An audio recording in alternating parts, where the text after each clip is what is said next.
Hey everyone, today we're diving into the core ideas from Donald Miller's fantastic book, Business Made Simple. The whole point here is to build your playbook, to give you the tools to become absolutely essential, completely indispensable in whatever job you have. All right, let's jump right in with a scenario that probably feels pretty familiar. You've got two candidates, both great, both totally qualified, and they're both up for one big promotion. It's a high-stakes leadership role. So the question is simple: who gets the job? So, on one hand, you have candidate one. This person is passionate, has an amazing work ethic, everyone loves them, a real team player. And those are all great things, right? But then, you have candidate two. This person is seen a little differently. They're seen as someone who makes the company money, who has real, tangible skills, and who is, well, a terrific investment. And here's the key: it's not about who's a better person. It's about who's a better investment. Let's dig into that. The difference between these two candidates isn't just a small thing, it's a huge shift in thinking. It's about learning to become what the book calls a value-driven professional. And trust me, this one little shift in how you see yourself and your work, well, it changes everything. Okay, so what in the world is a value-driven professional? It means you completely reframe your role. You're not just an employee punching a clock. You start seeing yourself as an economic product. I know that sounds a little cold, a little robotic, but stick with me. It means you become obsessed with giving your company a fantastic return on their investment in you. This mindset, this is the entire key to becoming candidate two. And you know, Donald Miller puts it perfectly here. This isn't just some cold, hard business tactic. It's a life principle.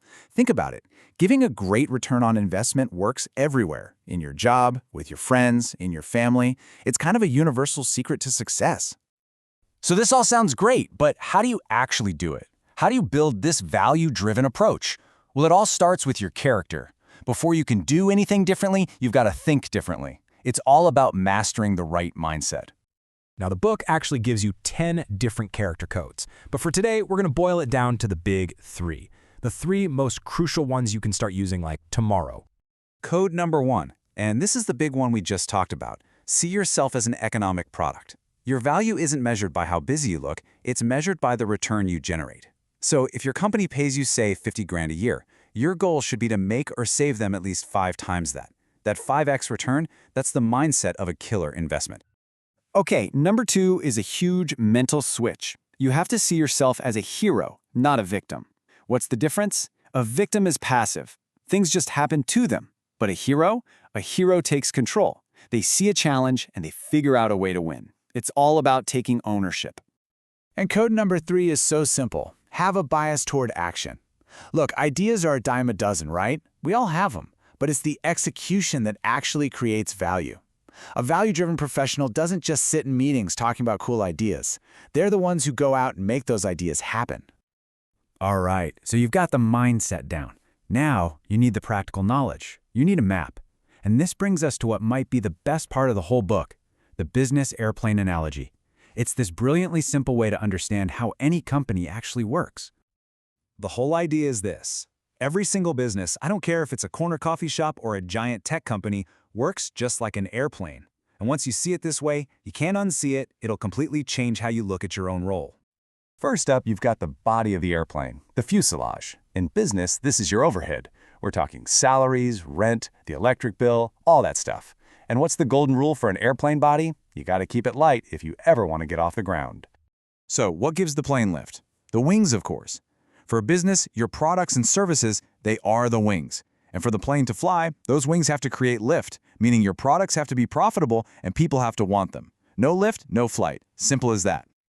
But a plane needs to move forward, right? It needs thrust. And what provides that? The engines. In a company, your engines are your marketing and sales departments. They create that powerful forward momentum that sells your products and keeps the whole thing moving. And finally, maybe the most critical piece of all, the fuel. For any business, fuel is one thing: cash flow, the actual money in the bank. You can have the most beautiful plane, the best wings, the most powerful engines, but if you run out of fuel, you crash. End of story. It's really that serious. So, now that you know how the airplane is built, the really important question is, what's your job in all this? How do you personally help keep this plane flying high instead of letting it nosedive? Well, your job is to always think in these terms. Everything you do, you should ask, is this helping to keep our overhead light? Is this helping make our products more profitable? Is this supporting our sales and marketing engines? And above all, is this protecting our cash flow? A healthy business keeps all these parts working together in perfect balance. Okay, let's bring it all home. We've talked about the crucial mindset and the practical blueprint of the airplane. This right here, this is your playbook for success. It's how you go from being just another employee to becoming an absolutely irresistible investment. It really just boils down to these 3 simple steps. First, adopt the mindset. See yourself as an economic product, a hero, and a doer. Second, understand the blueprint. Know how the airplane flies. And third, you put them together.